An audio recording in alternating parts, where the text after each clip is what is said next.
Good morning, it's Matt at Elliott Farms. It is March 7th, I believe. Just came out this morning to check on the herd. We got an inch and a half of rain last night, and the day before we got an inch. And the ground is saturated, as you see. There is standing water pretty much everywhere. If I push my foot in, you can see the water just come right out of the ground. But what I wanted to show was that there really is not any mud here because of all this ground cover that I left. I never grazed this field. I grazed it once last April, and then it sat all year. So there is just a ton of old growth here. And it's perfect for this time of year because it keeps the cows out of the mud.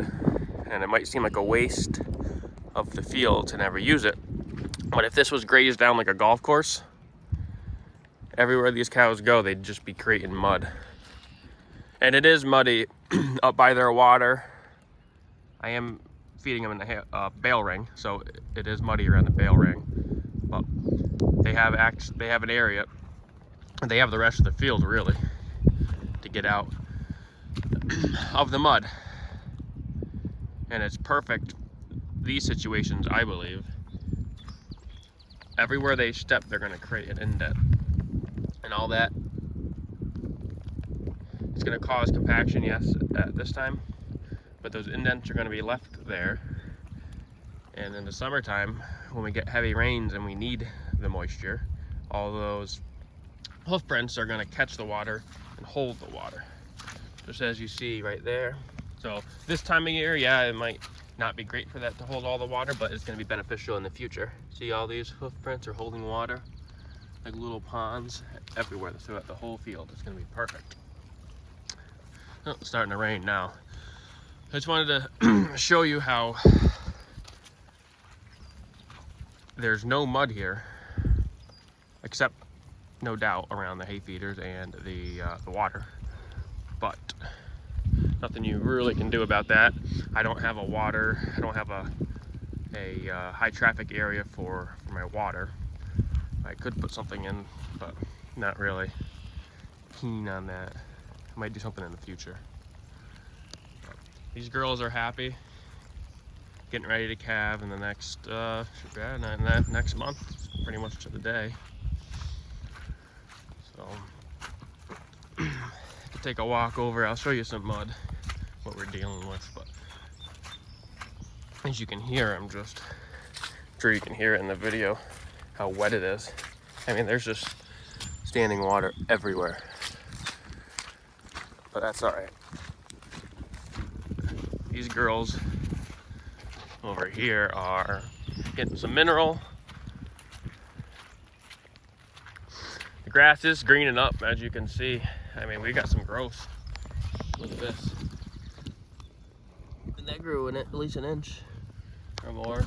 And the cows are starting to eat it, which is what you do not want to do, but can't help it when they have access to the whole field.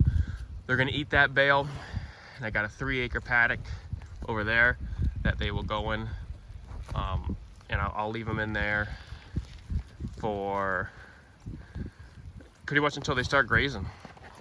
And that field will get overgrazed, but that's fine. That's probably my worst field, so I don't mind them overgrazing it.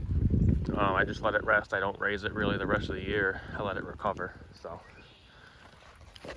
as you can see she's out eating that, which is what you do not want to do at this time of year, because it's going to set that grass back. But cows are in great condition. Once they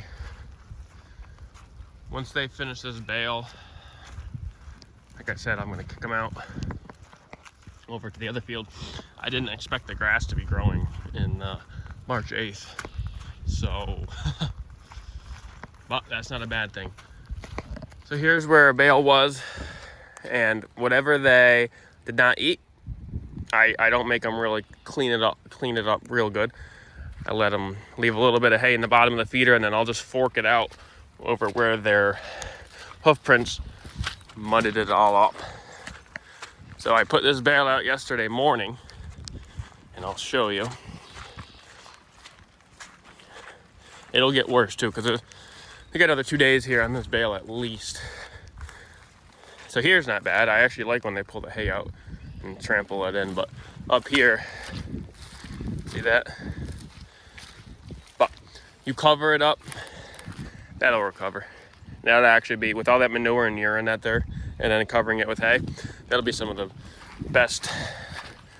It'll be a bright green circle come August. So you gotta let it rest. Now look at all this grass that's growing.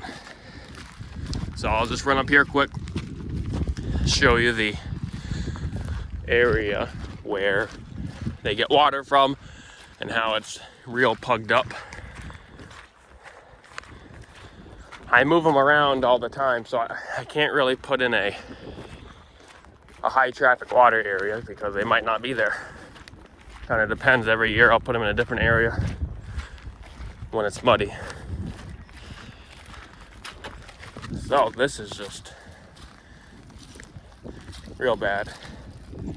It's not real deep. I mean, it's probably 3-4 inches at most. I put a little pad there. That usually helps. If it's not muddy like this, that'll take the blunt of it, but you just have a little area here.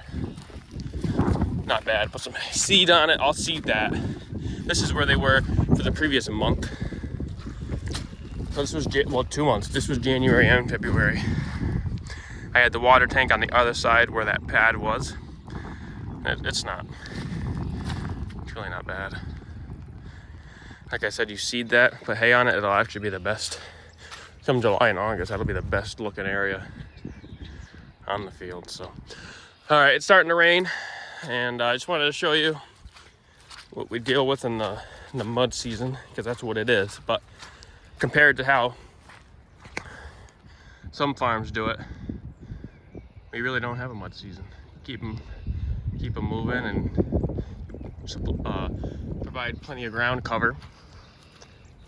You can keep them out of the mud. All right, thanks for watching.